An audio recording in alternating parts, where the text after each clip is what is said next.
Episode 2 की शुरुआत में हम देखते हैं यंगशिम बुरी तरीके से शॉक्ड हो जाती है जब वे अपने चाइल्डहुड फ्रेंड क्योंगताई उर्फ मार्क को देखती है, क्योंकि उसे अपनी आंखों पर बिलीव नहीं हो रहा होता है। क्योंगताई को यंगशिम की फ्रेंड भी पहचान लेती है और वे कंफर्म करने के लिए यंगशिम को क्योंगताई से पूछने के लिए बोलती है। वे बहुत ज़्यादा हिम्मत करके मार्क से पूछती है कि क्या वह क्योंगताई है, जिस पर वह हाँ बोलता है, लेकिन वह यंगशिम को ऐसे दिखाने की कोशिश करता है जैसे उसने उसको पहचाना नहीं हो।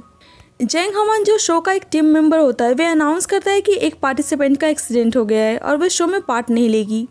ये शो यंगशिम के लिए बहुत ज़्यादा इंपॉर्टेंट था, इसीलिए वह फैसला करती है कि वह उस पार्टिसिपेंट के प्लेस पर खुद पार्टिसिपेट करेगी। टीम शूटिंग स्टार्ट होती है और फर्स्ट डेट में यंगशिम का मैच सैमडू होता है जो एक फिटनेस ट्रेनर था। दोनों का डेट बिल्कुल भी सही नहीं चल रहा होता है और यंगशिम उससे बहुत ज़्यादा इरिटेट हो चुकी होती है और वह उस पर चिल्लाने ही वाली होती है, लेकिन कैमरे को देख के खुद को शांत कर लेती है। और ऊपर से फिटनेस ट्रेनर उसका नाम का मजाक उड़ाने लगता है और उसने उसका नाम भी नहीं सुना था, जिससे यंगशिम को शॉक लगता है क्योंकि उसका कार्टून कैरेक्टर बहुत ज़्यादा फेमस था। डेट को लाइट करने के लिए यंगशिम कार्टून के थीम सॉन्ग को गाने लगती है जो उसके लिए बहुत ज़्यादा एम्बैरेसिंग था। यंगशिम सजेस्ट करती है कि उन्हें एक कॉन्टेस्ट करना चाहिए कि 5 मिनट में सबसे ज़्यादा स्पाइसी फूड कौन खा पाता है।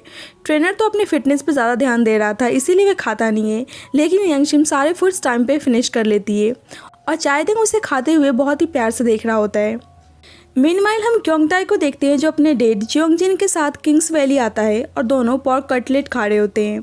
और जब भी उसे यंगशिम की याद आती है कि कैसे वे दोनों बचपन में कटलेट को शेयर किया करते थे और यंगशिम उसका हमेशा मजाक बनाया करती थी कि वह स्पाइसी फूड नहीं खा सकता है। हालांकि क्योंगताई को स्पाइसी फूड पसंद नहीं था, लेकिन वे यंगशिम के लिए खाता है।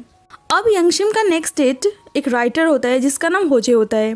दोनों पैडल बोट राइड कर रहे होते हैं। यंगशिम बहुत ज़्यादा ऑकवर्ड फील कर रही होती है, इसीलिए वे कुछ बात करना शुरू करती है और इसके बाद दोनों ही बात करने लगते हैं और राइटर उसे पसंद करने लगता है।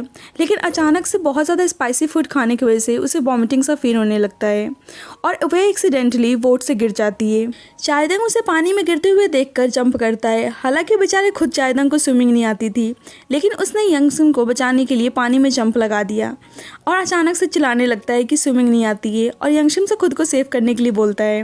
यंगशिम उस पर गुस्सा करने लगती है कि जब उसको स्विमिंग नहीं आती थी तो उसने जंप क्यों किया और उसे मारने लगती है। And they look so cute together. इधर क्योंगताई नेक्स्ट डेट पर यंगशिम के फ्रेंड हुलसुक के साथ होता है और दोनों गेम खेल रहे होते हैं। हुलसुक को पता था कि क्योंगताई उनका चाइल्डहुड फ्रेंड है, इसीलिए ब्रेक टाइम में वे कंफर्म करने के लिए उसे साइड में लेकर जाती है और उससे पूछती है कि क्या वो क्योंगताई है, जिससे वे कुछ जवाब नहीं देता है और उसे खुद से दूर कर लेता है, जिससे वे कंफर्म हो जाती है और लाउडली बोलती है कि उसका एक्शन उसकी आइडेंटिटी को कंफर्म कर रहा है कि वह उनका चाइल्डहुड फ्रेंड क्योंगताई ही है। नेक्स्ट डेट अब क्योंगताई और यंगशिम का होता है और दोनों कैरेक्टर को बैटल करते हैं और क्योंगताई जानबूझ के यंगशिम के लिए डिफिकल्ट सॉन्ग चूज़ करता है क्योंकि जो भी पर्सन ज़्यादा पॉइंट स्कोर करेगा वह जीत जाएगा और उसे विनर का विश ग्रांट करना पड़ेगा। यंगशिम जैसे तैसे करके सॉन्ग कंप्लीट करती है। यहाँ क्योंगताई हार्ट ब्रोकिंग सॉन्ग गाता है लाइक बेवफा तेरा मासूम चेहरा दिल लगाने के काबिल नहीं है और हाईएस्ट पॉइंट स्कोर करके जीत भी जाता है।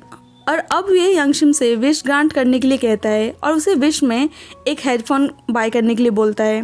वह उस टाइम को याद करता है जब वे दोनों छोटे थे और वह एक लड़के को हेडफोन पहने हुए देखता है जो उसने यंगशिम को गिफ्ट किया था और वह उस लड़के से हेडफोन लेने की कोशिश करता है, लेकिन वह लड़का उसको धक्का दे देता है। क्योंगताई यंगशिम से पूछता है कि क्या हेडफोन उसे कुछ याद दिलाता है और कमेंट मारता है कि वे किसी की फीलिंग्स की बिल्कुल भी कदर नहीं करती है। यंगशिम भी कहती है कि उसने भी अपने प्रॉमिस को ब्रेक किया था और यहाँ सबको पता चल जाता है कि वे एक दूसरे को पहले से जानते हैं और ये बात राइटर को भी पता चल जाती है और उसे लगता है कि यंगशिम बस डेट का नाटक कर रही है और वह क्योंगताई को पहले से ही जानती है और वह उसके बिजनेस को प्रमोट कर रही है। अब सारे कास्ट मेंबर्स वोट करते हैं कि वे दोबारा किसके साथ डेट करना चाहते हैं। यंगशिम बहुत ही कंफ्यूज होती है कि उसे किसको चूज़ करना चाहिए, इसीलिए लास्ट मोमेंट में वो सबको बोलती है कि डेट चूज़ करने से पहले उन्हें अपनी फीलिंग्स को बताना चाहिए और एक एक करके सभी अपने फीलिंग्स को बताते हैं। एक्चुअली मैं यंगशिम क्योंगताई की फीलिंग्स को जानना चाहती थी।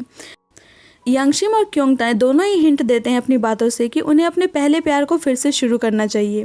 फाइनली वोटिंग का रिजल्ट आता है और सभी गर्ल्स इंक्लूडिंग यंगशिम क्योंगताई को ही चूज़ करती हैं, लेकिन क्योंगताई का वोट यंगशिम के फ्रेंड हुलसुक के लिए होता है और यंगशिम को तीनों लड़कों में से किसी ने भी वोट नहीं दिया था। और उसका पोपट हो जाता है। और ये शो यंगशिम की फैमिली भी देख रही होती है और उन्हें भी बहुत ही डिसअपॉइंटेड महसूस होता है। मीनवाइल हम क्योंगताई को देखते हैं जो यंगशिम को दिए गए हेडफोन को वह उल्चो को पहना देता है और यंगशिम उसे गुस्से में देख रही होती है। यंगशिम ने तो अपनी नाराज़गी छोड़ दी थी, लेकिन क्योंगताई अभी भी अपने पे कायम था और साफ पता चल रहा था कि वे रिवेंज मोड में है और वे 20 साल बाद वापस कोरिया बस यंगशिम से रिवेंज लेने आया है। सो सेकेंड एपिसोड यहीं पे एंड होता है and this drama is quite funny. अगर आप चाहते हैं कि मैं इसका नेक्स्ट पार्ट प्रोवाइड करूँ so please let me know in the comment section. And जब तक के लिए bye bye and take care. And अगर आपने मेरे चैनल को सब्सक्राइब नहीं किया तो प्लीज़ आप सब्सक्राइब कर देना guys. Thank you for the watching.